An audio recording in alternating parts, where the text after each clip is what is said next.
So, thank you for joining us. Thank you. Would you like to introduce yourself and tell us your role? My name is David Vonderhaar. I'm the studio design director at Treyarch for Call of Duty Black Ops 3. Fantastic. Tell us a little bit about the new Call of Duty. We're here at D3 2015, and we've got multiplayer on the show floor. Very first time that's ever happened in the 12-year history of the game. So it's a really big moment for everybody at Treyarch.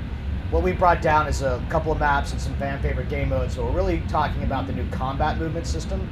That's the traversals, that's the unlimited sprint, the side and back strafing, as well as thrust jump.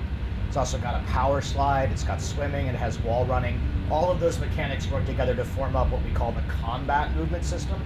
And that's a system that really has this fast and fluid nature to it that can be chained together for sort of unlimited momentum.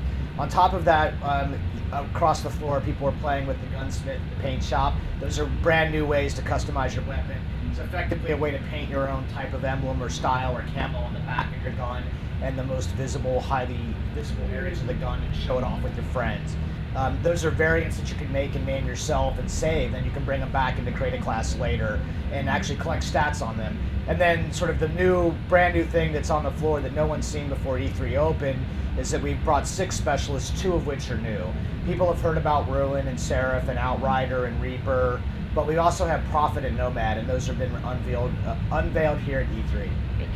So, behind closed doors as well, you've shown us a little bit of the campaign. Yeah. Can you tell us anything about that? Yeah, so at a very high level, we brought down one campaign level really to kind of demonstrate the co-op nature of the game. Co-op campaign, it's 4-player co-op campaign with the cybercore abilities. That's the wheel that people see. Those are 40 selectable abilities combined with Create a Class. We're also showing off the safe house. That's where the players gather together in order to go out and actually accomplish the mission. And we think this is really interesting because we haven't really sacrificed any of that sort of cinematic intensity that people expect from a Call of Duty game. But at the same time, you can feel the more sandbox nature of it. You're off the rails here. These are more arena-style battles that players get to participate in. So this is a game that is online, both with multiplayer, co-op, and the zombies experience all the way through. It's a unified executable. You can move through any aspect of the game at any point in time. So it's really big news for us, and we're pretty excited to be at E3 to talk about it. Perfect. So you mentioned obviously 4-player co-op. Does the game change and rebalance depending on how many players are playing? Yeah, I don't want anyone to think for a brief moment that you can't play the game by yourself, right? It's a very accessible game for people. Call of Duty's always been a very accessible game. We wouldn't sacrifice that. But we definitely want to up the challenge when there's 4 players involved, so we do just that. So Black Ops has certainly been the most successful of the Call of Duty franchises. Why do you think that is? That's a very nice compliment. Thank you very much. So look, I think that Treyarch in general has been working very hard through the years to sort of make sure we truly understand what fans of the game and Black Ops series fans in particular are into. We work very hard against those things to make sure that they have new experiences, and I think people like it because there's a lot of game here. There's a lot of stuff to do, and Black Ops 3 is no exception to that, and now you can also play online and co-op with your friends. So I think people like it because we don't make this thing so unbelievably difficult to access. It's very accessible. Even the new combat mechanics are very easy to get your mind around. Everyone who's played it's like, oh, okay, I didn't really get it when you were talking about it. When I played it, I now understand how easy these things are to move. It still feels like what I'd expect from you. We set our sights pretty high, but we also are very, really methodical about the design philosophy and making sure that we understand what the core design goals are for the game. And we work very hard to get those right in the game, and people can feel that come through, and I think that's why they like it. So between Black Ops 1 and Black Ops 2, we had some characters come over. Will we see any of the Black Ops 2 characters in Black Ops 3? So great question. So the question is, will we see characters from Black Ops 2? The answer is no, actually. So this is a brand new story, in a way that I can tell you about. This is a brand new narrative, right? This is a little further out. This is a new look at things, and it's really about the continuation of the story arc and story themes, not necessarily the character arc or character themes. And it's important. I get it. They're fan favorites. I understand. I have my own favorites too. But you also have to create new favorites. Okay. Talk a little bit about the zombies mode for Black Ops 3. Yeah. What you can tell us. Okay, are you ready to hear about zombies? Let's do this. I can't tell you about zombies. Damn it! I know. Look, I really want to. A lot of people have asked me about zombies. It's really fun stuff, right? But zombies is it's such a thing that it needs its own needs its own thing. It needs its own show, really. So let's go back a moment to Black Ops 2 Yeah. and the ending. Yeah. Not so much the story ending, but the insane rock party gig at the end. With the bench sevenfold. Yeah. Our friend Matt Shadows. Yeah, that was a lot of fun. Why? It was funny, it was hysterical, or did you guys just think, look, we've worked really hard on this, let's just enjoy ourselves? You know, I think it was absolutely just sort of, Matt and the guys from Avenged Sevenfolds are actually friends of ours. They're big Black Ops fans. I played a lot of games with Mr. Matt Shadows from Avenged Sevenfold. I mean, he's like a real player. Like, this is no joke. He's really good, and his crew's really good. And it's just kind of fun. It's just kind of fun. I've seen a lot of, like, mixing of the music in the gaming world recently, and there's different fans from the music side who like the games, and obviously from the game maker side, we love those guys. So it's just fun to collapse them together and just do something. Why not? Why not? Don't take yourself too seriously. And I think don't take yourself too seriously. That's one of the cool things, because everyone was expecting some really deep and dark ending, especially how the game ended, and to sort of just have that. Maybe you need to do that because of how slightly twisted Treyarch narratives get. I never said a word. So let's also talk a little bit about some of the different multiplayer modes you mentioned. Yeah, absolutely. How many different modes have you revealed so far? And Yeah, tell us about? we've only brought, so I think we're really talking about game modes specifically, right? So we've only brought fan favorite game modes to the show. That's Kill Confirmed and Team Deathmatch, Capture the Flag, and Hardpoint. Those are the ones that we have on the show floor and that we're showing people. So when you're bringing in brand new game systems down like Specialist and the combat movement, you don't want people to be overwhelmed by trying to learn a new game mode while they're learning new combat movement and while they're learning a brand new game system like Specialist. So we've got some really interesting plans for game modes, and we want to make sure that we can get all the information about combat movement and Specialist, make sure people understand that, and then we'll be talking about the game modes. Look, I'm right with you. I understand. I talk to the fans a lot. I know there are fan favorites from our own games and from other games in the franchise. We know what those are. We're working on that stuff. Excellent. One of the things that really brings the game to life is the voiceover talent. Can you tell us a little bit about any of the voiceover guys? Yeah, I think they got a thing that they want to do with the voiceover and explaining the characters and why they were selected.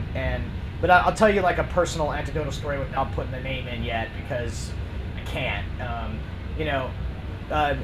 On the Specialist side for MP, that's the first time you've ever really had to think about what it means to cast an MP character.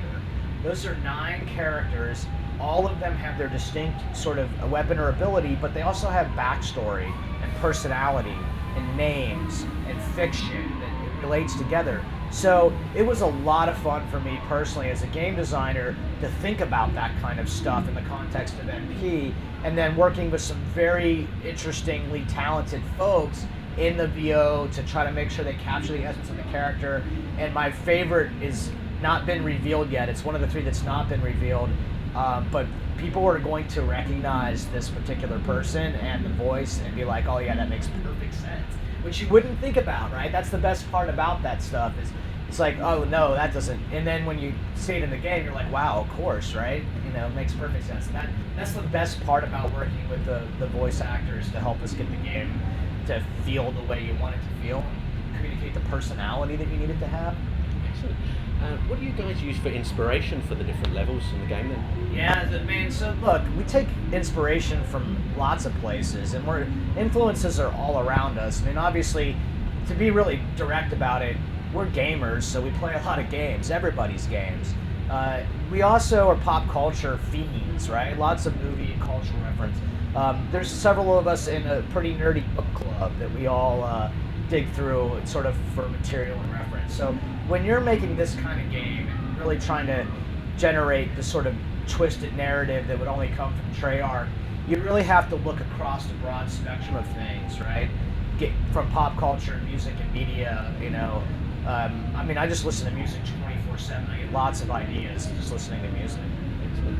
And do you want to talk a little bit about some of the new weapons and vehicles that you can talk about? Yeah, so look, there's actually a ton of new weapon stuff, because every Specialist in multiplayer has 9 unique weapons, and that's been a while since a weapon was unique to a particular character. Now that doesn't mean we've given up create a class or pick 10. You can still take assault rifles and SMGs and snipers and all the traditional things that you might expect.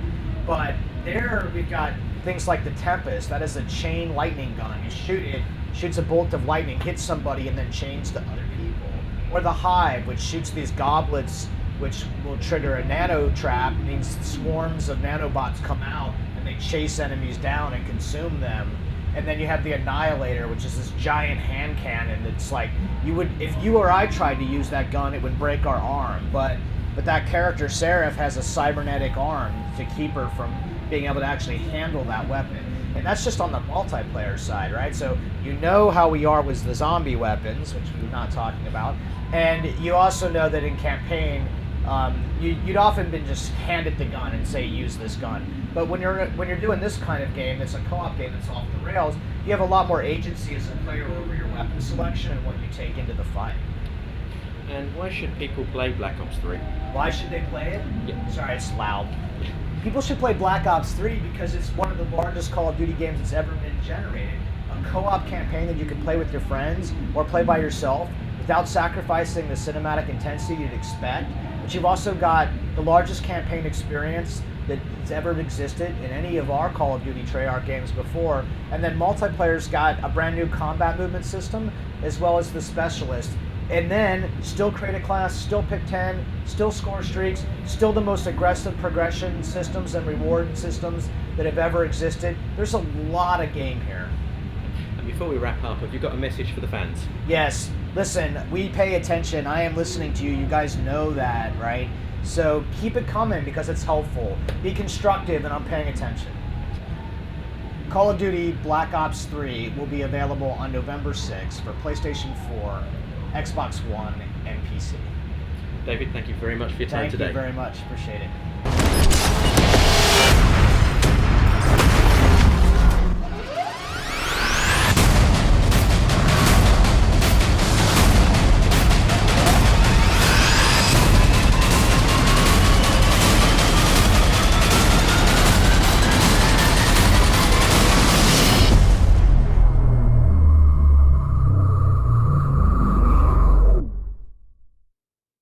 Thanks for watching. Why not subscribe to our YouTube channel by clicking on the link on the screen now?